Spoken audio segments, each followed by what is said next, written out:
Check, check, check. Right, there you go, Frank. This is Andy Purewell for Boxing News. We are here in God's country, back again, and I'm joined by Matchroom's Frank Smith. Frank, always a pleasure to see you. How are you doing? How are you finding your time back in Birmingham? Just got here, mate. It looks beautiful from up here, though. You know, it's a lovely day, lovely winter's day. It's good to be back, mate. Does it not look lovely when you're down there mixing with the people? I'm just saying, it looks nice from up here, doesn't it? Most things look nice from above, but it's beautiful down there as well. You're going to enjoy the festivities. You've got the Christmas market on just beneath us as well. Probably pop in there, go and get a little Christmas, whatever the tradition is around here. Go and get something. Yeah, go and pop down there. Fancy it? Yeah, go on, and as long as you're paying. Yeah, no, I'll pay. They're not cheap Christmas markets. Frank, obviously the reason we're here in Birmingham and it's a Wednesday is your latest star signing, Ben Whittaker, makes his debut under the Matchroom banner, a man that's been linked with you from prior to him turning pro, all the way through his previous kind of deal with his past promoter. But he's here now, a chance to deliver on the Matchroom platform. How excited are you for his first outing on Saturday night? Very excited. Look, he's someone that we spoke openly about for a long time, that when the opportunity arose for him to become a free agent, that we were always going to take that chance. I believe that Ben Whittaker can be a superstar, not just in the UK, but on a global level in the sport. And we're excited for the start. He's got a good fight on Saturday for the WBC silver title. We saw the two of them had a face-off last night. There was a bit of back and forth, which is always good. And yeah, it's going to be a good night. Good to get things up and running. It's all moved very quickly. When you think, we announced it 6 weeks ago now, something like that. But I'm very excited. And the start of a long, long journey together. I know I asked you about this previously and your answer was it was a team effort, which I understand, but I saw and I noticed in the build-up, the promo, with the exception of the one with Eddie and Ben, you was very hands-on in the other promo video, and I saw you was receiving a lot of thanks, a lot of praise. Eddie was thanking you for kind of getting everything done on your end, and obviously you're here today. Eddie's not here today. Has it been a case of you've maybe had to be a bit more involved in this because Eddie's had other priorities to take care of? I think just as the business evolved, we got so much going on as a company. Eddie will be here tomorrow for the press conference. We split things up as to where we're good at things. I think getting the deal over the line, it was something I'd pushed for. As soon as the opportunity came up, and worked hard to get it done with Ben and his team. But Eddie is as involved as ever. But we just split up with so many shows going on now. We're doing 45 shows a year. So there's so many media obligations, so many different events that are happening. But yeah, he'll be here tomorrow. But it's good times. It's good for the business. It's good that, I've always been open about it. It's good that we don't have to just rely on one single face, as with any business.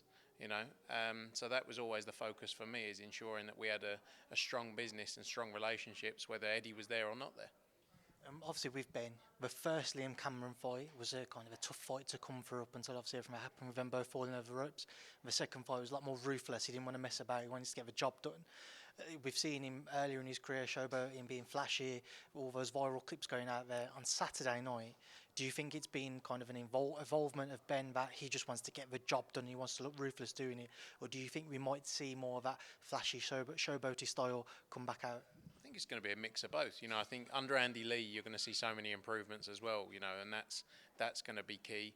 I saw an interview with Ben where he said he's going to have the balance between the two. He's going to show the skill set. He's a tremendous fighter. He was a tremendous amateur, and he hasn't shown his ability yet that much in the pro ranks because he hasn't had the opportunity. He's been flashy, he's been skillful, but he's one of those people, as he steps up the ranks, he's going to be better and better. So I think you'll see the mixture of both. That's what he is. He's flashy, he's a showboater, but he's also got the boxing ability, and you'll see both of that on Saturday night. Just taking back to this past weekend, Frank, you have a champion in Rodgriguez who has claimed another title. Just walk me through what you made of what was, again, another clinical performance against Puma Martinez. Yeah, tremendous performance. Every time he steps up, he just looks better and better.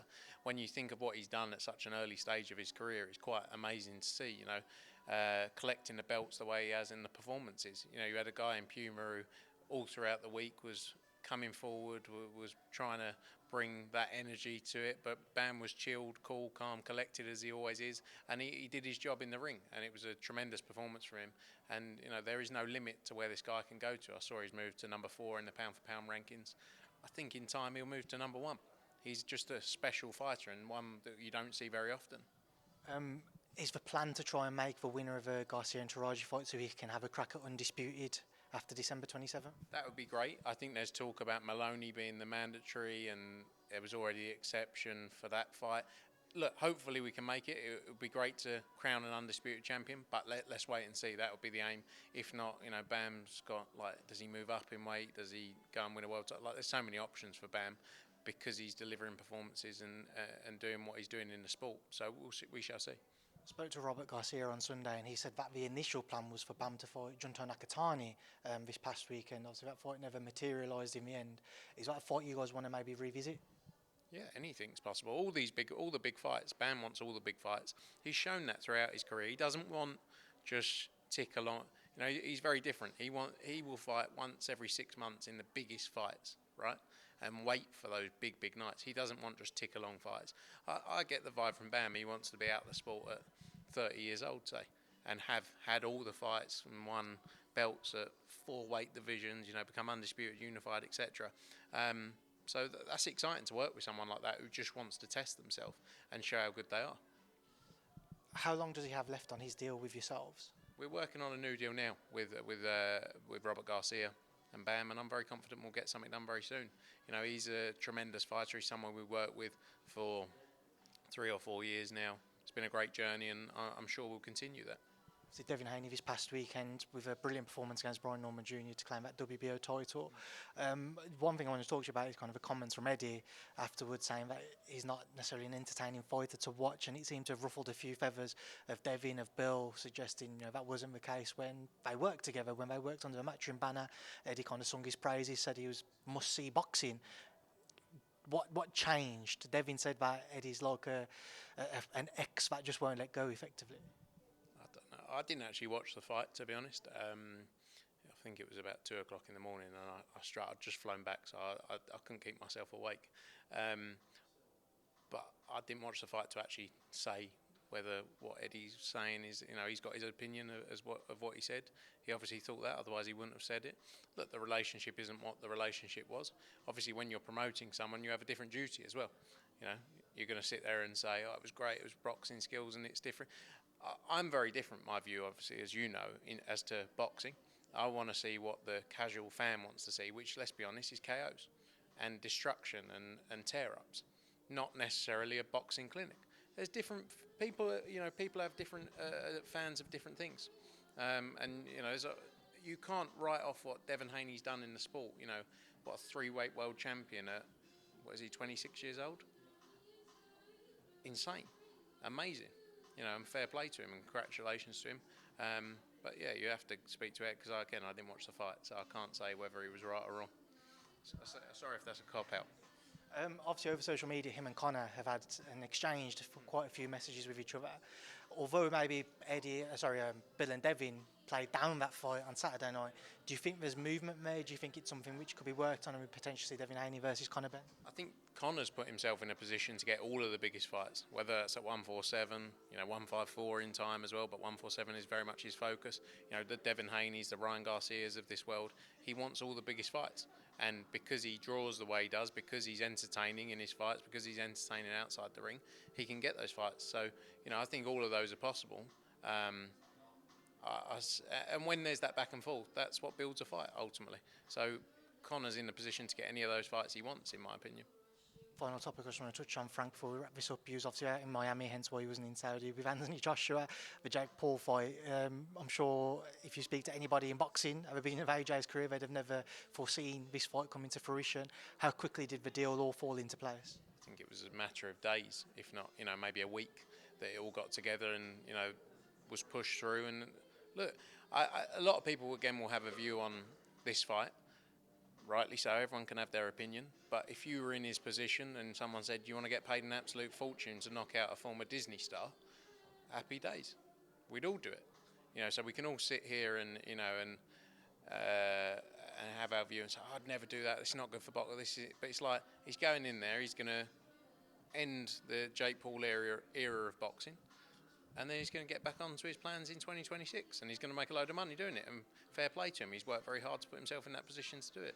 So I'm very excited. I'm not actually going. I'll be in London. We've got a show on December 17th in London, got December 20th in Ghana.